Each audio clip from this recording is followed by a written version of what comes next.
गरीब साध साध सब नेक हैं, आप अपनी ठोरे, जो सतलोक ले जाएंगे वो साधु कोई और।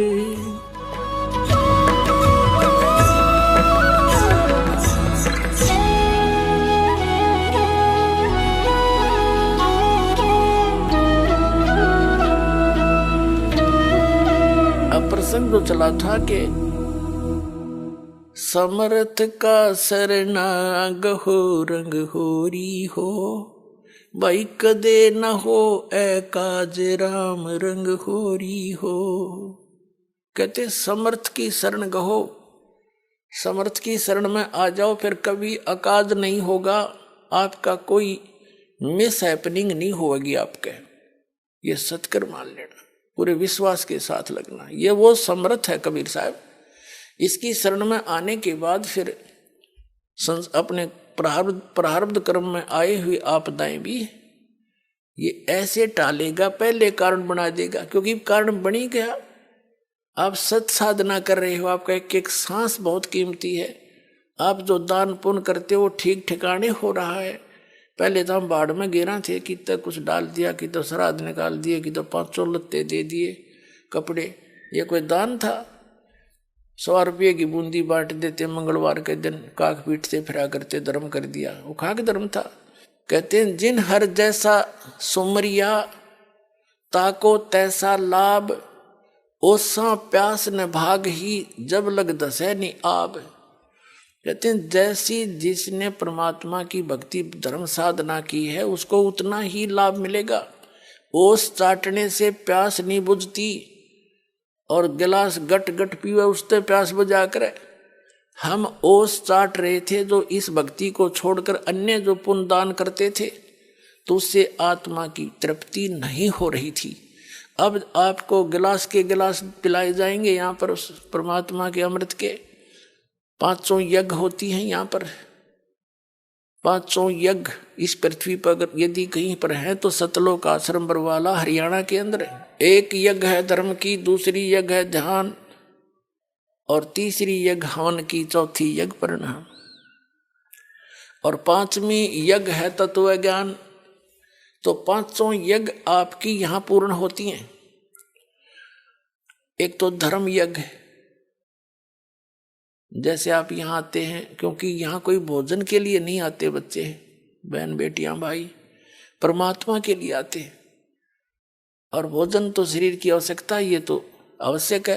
तो यहाँ जो किया गया दान आपका मर्यादावत दान है, और फिर इस दान से फिर हर तरह की यहाँ पर कोई प्रचार में उसी का अंश लगता है, भोजन भंडारे में लगता है, ये रजाई कंबल मंगाने के लिए लगता है, सेट झोपड़ी डाली इसके लिए लगता है।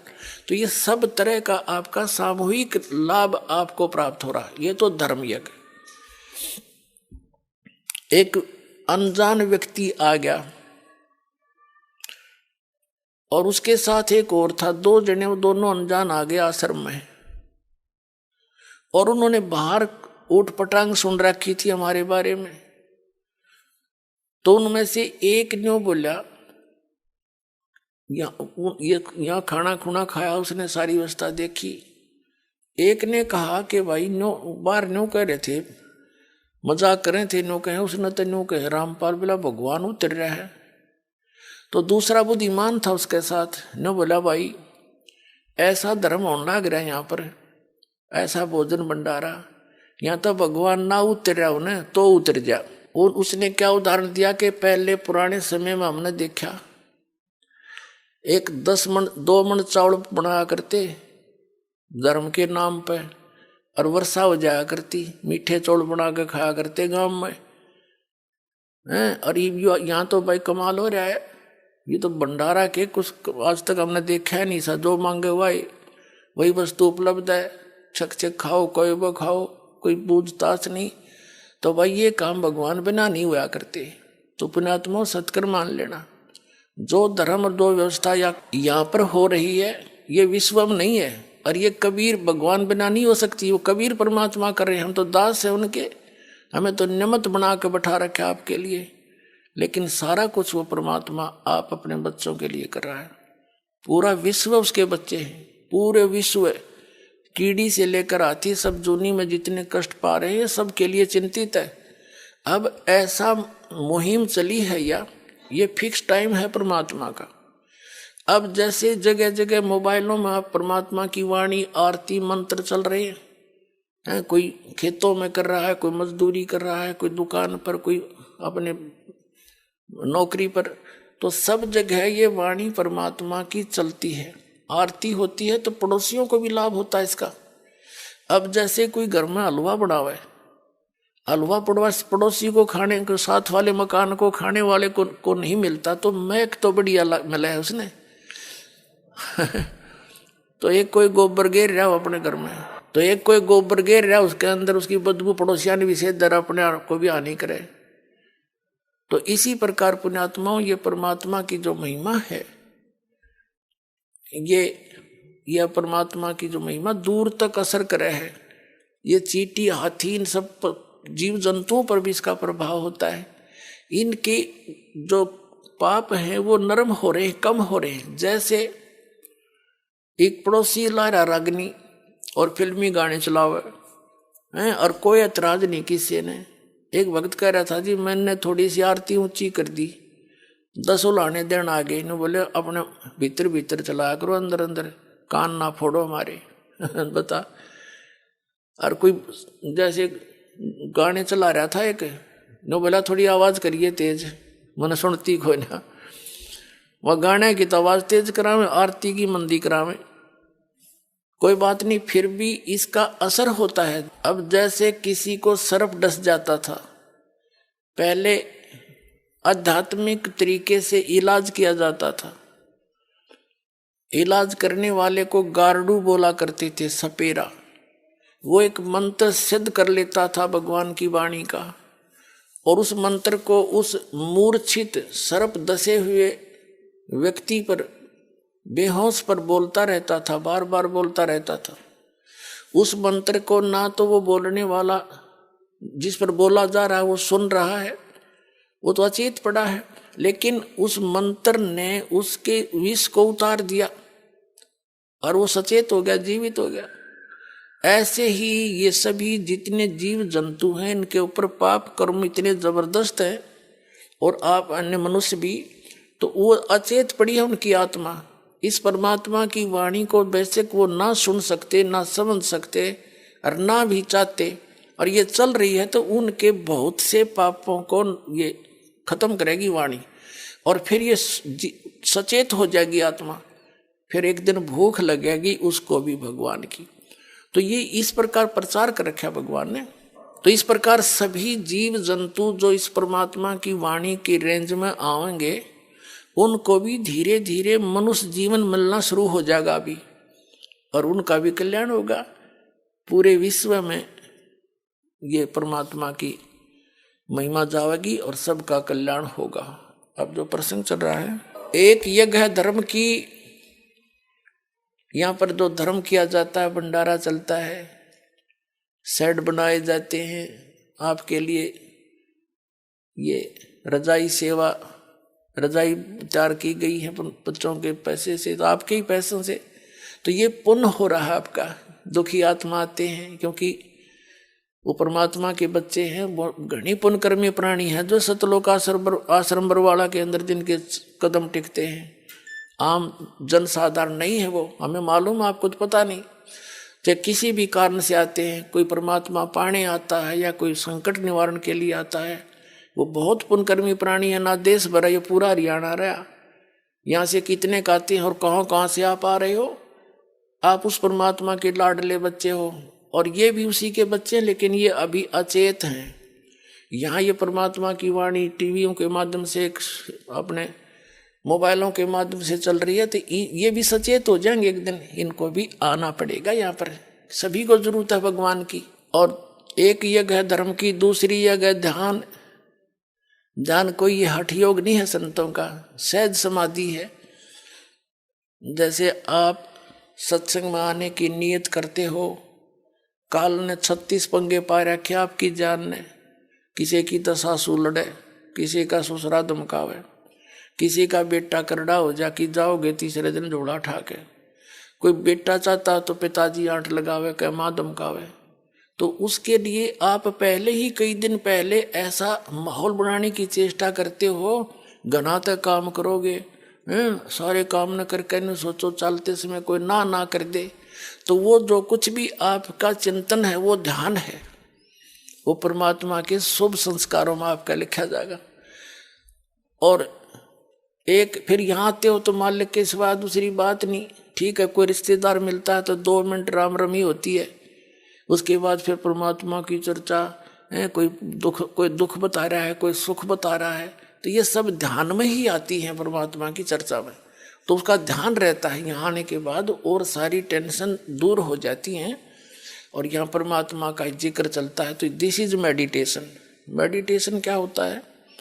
सहज समाधि है। ये हठ योग नोट मेडिटेशन, ये तो बकवाद है संतों के मार्ग में। इससे तो सिद्धि विद्धि आ जाती है और उससे फिर अपना जीवन नाश होता है। अब जैसे किसी को कोई टेंशन हो जाती है और रह रह कर उसका दिमाग वहीं जाकर टिक जाता है, तो वो मेडिटेशन कर रहा है, उसका वो मेडिटेशन हो रहा है, उसका वो सहज समाधि है। तो इसी प्रकार जब परमात्मा में आपका ऐसे बुद्धि टिकेगी, रह रह कर वहीं आकर सेट होने लग जाएगी, तो वो आपका मेडिटेशन है, वो है ध्यान यज्ञ।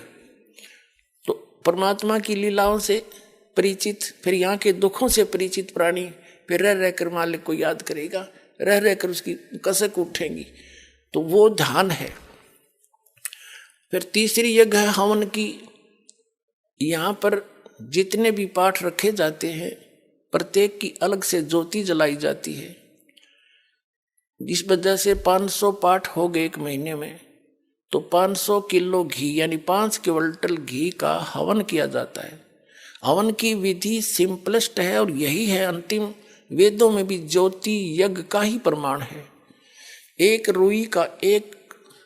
रुई की छोटी सी ज्योति बनाते हैं, उसको जला देते हैं, उसमें 2.5-3 किलो घी डाल दिया जाता है। 3 दिन में इतनी सी रुई से 2.5-3 किलो घी सवा हो जाता है। ऐसे ही 5, 7, 10, 20 वो लगा करके हम 5 क्विंटल घी को हवन कर देते हैं। उसमें कार्बन डाइऑक्साइड तो ही मेरे ख्याल में 20 ग्राम रुई जलने की, और जो ये हवन हो गया 5 क्विंटल घी का। तो और पहले लकड़ियों पर करते थे ये दूसरे जो वैदिक लोग, लकड़ियों का बठ बाड़े और फिर उस पर 4 चम्मच घी की गेरे और 1 किलो लकड़ी फूक दे। बता क्या हवन होया, वो कार्बन डाइऑक्साइड बराबर होगी बात है। तो ये सिंपलेस्ट वे बताया था परमात्मा ने, और सबके घरों में होया करती है। हमने खूब देखा चलाती तो आली सुखी करके बुढ़िया हमारी दादी, पर जोत जरूर जगाया करती शाम ने। अब इन राधा स्वामी धन धन सतगुरु सरसाले और निरंकारिया नरी सब ने इन्हें ये बंद करवा दिए सारे। जय गुरुदेव वाला ने कहना हम तो अंदर की जोत देखेंगे, अंदर की जोत काल की देख लो। उसने कह देखोगे वो काल बैठा भीतर, मुर्गा बनाओगा तुमने। वो थोड़ा बहुत पुण्य हवन का होता था वो बंद करवा दिया। इन्होंने नास्तिक बनाने का ठेका ले रखा आपका। अब यहाँ से शुरू हो गया धार्मिकता पुनः पनपेगी पूरे विश्व में, इस बिना बात बने नहीं जीव की। तीसरी यज्ञ हवन की, चौथी यज्ञ प्रणाम है। यहाँ के दंडवत प्रणाम कराया जाता है। इससे अभिमान नाश होता है। अभिमान नाश हुए बिना भगवान नहीं मिल सकता। रावण में आदि नहीं आई, नहीं आपसे भक्ति तो आपसे 1000 गुना अच्छी करता था वो, लेकिन साधना गलत थी, आस्था सही थी। यहाँ से भगवान के लिए यहाँ से धड़ काट के अपने आप शीश चढ़ा देना, बालका खेलनी, कोई अंगुली भी ना चढ़ा सकता, लेकिन उसकी साधना गलत थी, उसको गुरु ठीक ना मिला और उसमें आधीनी नहीं आई, यहाँ मार खा गया। तो आधीनी सबसे पहले आनी चाहिए जीव के अंदर। कहते हैं संत मिलन को चालियो तज माया अभिमान, जो जो कदम आगे रख ओ हे यज्ञ समान। जैसे आप यहाँ आते हो, एक बालक बन के आवे, जैसे स्कूल में बच्चे जाते हैं, चाहे वो राष्ट्रपति का हो चाहे प्रधानमंत्री का हो, बालक तो बालक का होते हैं। और उनको एक ही बेंच पे बिठाया जाता है, एक जैसी व्यवस्था की जाती है। और जैसे कोई रोगी होता है, चाहे कितना बड़ा सेठ हो, कितनी उच्च पद प्राप्त व्यक्ति हो, जब उसको पता लग जाता है कि तुझे भयंकर रोग हो गया, फिर वो पद भूल जाता, जान दिखाई देती है उसको, अपना जीवन बचा है। डॉक्टर जैसे भी कहता लेट जाइए, तुरंत लेट जाता है। यहाँ बैठ जाइए, सांस जोर से ले, छोड़, कुछ भी कहे सारी करता है वो, उसमें भूल जाता मैं कौन हूं। तो पुण्यात्माओं, आप जन्म और मृत्यु के दीर्घ रोग से ग्रस्त हो, आप इस हॉस्पिटल में आए हो जहां पर इसका ट्रीटमेंट है, विश्व में और कहीं पर भी नहीं है। तो इसके लिए आप जी ऐसे आइएगा तो लाभ होगा। संत मिलन को चालियो तुझ माया अभिमान, जो जो कदम आगे रखे सो सो यज्ञ समान। परमात्मा की वाणी है, हमें बताना चाहते हैं जब परम संत आवेंगे ना, उस समय जरूरत पड़ेगी इन वाणियों की जो दाता बोल गए थे कि जब संत मिलन को चलो तो मन में किसी प्रकार का माया का, पोस्ट का अभिमान ना हो, तो आपको कितना पुण्य मिलेगा यहाँ का। एक कदम भी रखोगे ना, वो भी यज्ञ के तुल्य होगा। एक धर्म यज्ञ करने के लिए कितना खर्चा करते थे वो लोग, राजा लोग। वैदिक विधि से कहते 100 मन देसी घी, 100 मन देसी घी प्रयोग किया जाता था एक यज्ञ संपूर्ण करने में, जिसमें भंडारा भी होता था और हवन होती थी, बस इतना ही काम था। तो परमात्मा कहते हैं जहाँ 100 मन घी लगेगा तो अन्य आइटम कितने लगेंगे, यानी कितना खर्चा हो गया। और वो उस यज्ञ का पुण्य आपको संत दर्शन के लिए चलने में आदीनी भाव से, सच्ची लगन से, एक कदम से मिल जाएगा। इधर एक कदम भी रखा तो वहां से यहाँ तक कितने कदम रखते हो, कितने पुण्य आपको प्राप्त होते हैं। पुण्य उसी को प्राप्त होंगे जो आधीन बनकर आवेगा। अति आधीन दीन हो प्राणी, अर्ता को कहना ये अकथ कहानी। कहते विभीषण का भाग बडेरा, दासातन आया तिस नेरा, दासातन आया तिस विश्व बीसा, अर्ता को लंक देई बख्शीसा। ऐसा दासातन है भाई, लंक बख्शते वार नीलाई। कहते हैं विभीषण तो अधीन बना कबीर पर, वो परमात्मा कबीर जी का शिष्य था। ये लंबा कथाएं हैं, धीरे धीरे आपको सारी पढ़ावांगे पढ़ाई। विभीषण जैसे एक भक्त ने प्रश्न किया, कहने लगा जी मैंने रामायण खूब सुन रखी, पढ़ रखी, महाभारत पढ़ रखी, रामायण के अंदर मैंने एक शंका मेरे मन में है कि विभीषण और मंदोदरी ये 2 भगत कीता है वहां पर, और सारा राक्षस हो रहे थे उधर अभिमान में, मांस खाते थे और दारू पीते थे और मस्तार रखा था। ये 2 भगत कैसे पा गए, उनकी महिमा देखा, ऐसा ज्ञान उनके पास कहाँ था। न बोला जी मैंने सब मंडलेश्वरों के पास, आचार्य शंकराचार्यों के पास ये प्रश्न कर लिए, किसी मेरी संतुष्टि नहीं हुई उनसे। तो मैं बोला भाई इस यह संतुष्टि दास तो होगी, सोनी बताऊं तेरे। फिर उसको सारी कहानी सुनाई कि कबीर परमात्मा 4 युग में आते। सतयुग में सतसुकृत नाम से आए थे, त्रेता में वो मुनिंदर नाम से, ऋषि नाम से आए थे, द्वापर में करुणामय नाम से, और कलयुग में वो कबीर नाम से आए थे। जब मुनिंदर नाम से त्रेता में परमात्मा आए हुए थे, उस समय एक नल और नील नाम के 2 शिष्य बने थे। वो बहुत दुखी थे, उनके आशीर्वाद से वो स्वस्थ हो गए थे। फिर वो थोड़ी बहुत गलतियां हो जाती थी, वस्त्र कपड़े धोने जाते थे तो वो भोले भाले थे, उनके हाथों से दरिया में बहुत से कपड़े और बर्तन बह जाते थे। तो परमात्मा ने उनको आशीर्वाद दे दिया था, बेटा सेवा तो करो, लेकिन आज के बाद तुम्हारे हाथ से कोई भी वस्तु पानी में नहीं डूबेगी। उसके बाद परमात्मा एक चंद्र विजय नाम का भाट था लंका के अंदर, उनके 16 सदस्यों ने, घर के सदस्यों ने, पुत्रवधुओं ने, पुत्रों ने, पुत्रियों ने, सब ने उपदेश लिया था कबीर जी का। और उस भाट, वो भाट जाता था राजा रावण के वहां पर, उन गीत ज्ञात सुनाने, उसकी महिमा गाता था। और उसकी पत्नी जो कर्मवती थी वो जाती थी मंदोदरी को चुटकुले चटकुले सुना के, उसने बूंदी अच्छी सुना के ज्ञान सुनाया करती थी। और जब उसने ये ज्ञान हुआ, उस कर्मवती ने भाट चंद्र विजय की पत्नी को परमात्मा का ज्ञान हुआ, तो फिर मंदोदरी को वो ये ज्ञान सुनाने लगी, ये वचन परमात्मा की महिमा के। तो मंदोदरी ने बोली ये कर्मवती चंद्र विजय की पत्नी भाटनी से कि तेरे अंदर तो सारा गोबर भरा था, सारी बेहुदी बात करया करती, तू आज ये अमृत वचन की तले आई। तब उसने बताया कि हमारे घर भगवान गुरु जी आते हैं, उन्होंने मुझे ज्ञान दिया मंदोदरी, और ऐसा ज्ञान है मेरा जी करे तो सारे ने बता दूँ। फिर मंदोदरी खूब सुनती, बोली तू उन बकवादा ने छोड़ी, मुझे ये ज्ञान सुनाया करे। और कहने लगी तेरे गुरु जी आओ ना, उसने मेरे पास लाइए बुला के। अब उस कर्मवती ने परमात्मा कबीर जी जब गए, मुनिंदर जी ऋषि रूप मारे थे, तब एक उसने कहा महाराज जी मेरी जो मंदोदरी रानी है रावण की, मैं वहाँ जाती हूँ और मैंने आपका ज्ञान सुना है, उसको बहुत अच्छा लगा। तो वो कह रही है कि मेरे पास बुला लो एक बार। ने बोला बेटी मैं ना जाऊँ, उसकी गरज पड़े तो यहाँ आ जाएगी, मैं वहाँ जाऊँ मन मानो उसका पति नाराज हो जा, मैं नहीं जाऊँगा वहाँ पर।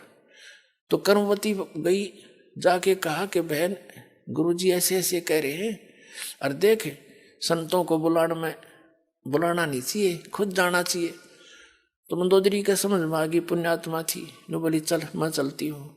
महाराज के दर्शन करे, बात सुनी, दीक्षा ले ली, शेष बन गई वह उसकी परमात्मा की। फिर वो ज्ञान ऐसा है, ये आप रुक नहीं सकते दूसरे को बताए बिना। ऐसी रजा कर रखी दाता ने, ये भ्रंग बना देता है बार बार सुना के, उसने फिर आगे सुनाना पड़ता है कि इसका भी कल्याण हो जाए। उसकी रावण तो सुना नहीं था, क्योंकि वो तो दारू पीवा धड़ी पक्की रावण खा कर मांस सो जा। उसका देवर था विभीषण, उसको लगी समझान, उस काफी वो सुनता रहा, बहुत ध्यान से सुना। तो वो कहने लगा कि आपने कल्याण करा लिया, फिर मुझे भी तो कल्याण करा, मेरा भी। तो परमात्मा से उसको भी ज्ञान नाम दिलवाया, और सारा ज्ञान समझ के वो दोनों भगवान के अधिकारी बन गए। बाकी उस लंका में कोई नहीं मान्या। तो पुण्यात्मा उसको मैंने समझाया कि ये जो दोनों हंस थे ये परमात्मा के ज्ञान से परिचित थे, इसलिए मंदोदरी ने रावण को कैसा ज्ञान दिया है कि कर्म बिगाड़ रहा तू अपने, और ऐसे दुष्ट कर्म करते हैं पर प्रक्रिया पर तू नीत खराब कर गया, सूरवीर होकर के तू ऐसी गलती कर रहा है। तो ये ज्ञान तब दिया, तब उन्होंने बोला जी आज पेटा भर गया मेरा।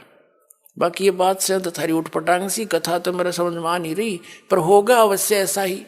लेकिन 100 का 100 सत्य है पुण्यात्माओं। ये कहते हैं रावण जिस लंका को अपनी ताकत से और अपने अन्य साधनाओं से प्राप्त करके रख नहीं सका, और वो लंका उस कबीर भगवान के भगत को मिली।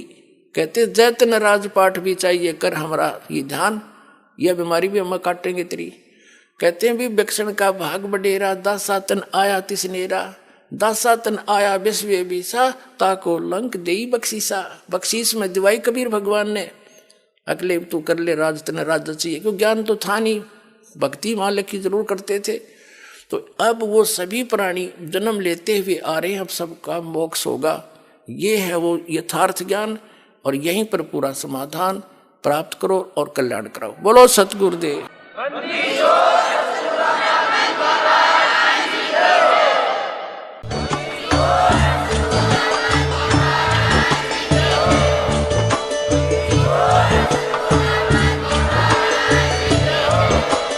आप सुन रहे थे जगत गुरु तत्वदर्शी संत रामपाल जी महाराज जी के मंगल प्रवचन। अधिक जानकारी के लिए विजिट कीजिए हमारी वेबसाइट www.jagatgururampalji.org। संत रामपाल जी महाराज जी के शुभ आशीर्वाद से पूरे विश्व भर में 500 से भी ज्यादा नाम दीक्षा केंद्र हैं, जिन पर संत रामपाल जी महाराज जी द्वारा ऑनलाइन निशुल्क नाम दीक्षा दी जा रही है। अपने नजदीकी नाम दीक्षा केंद्र का पता करने के लिए संपर्क करें 8222880541।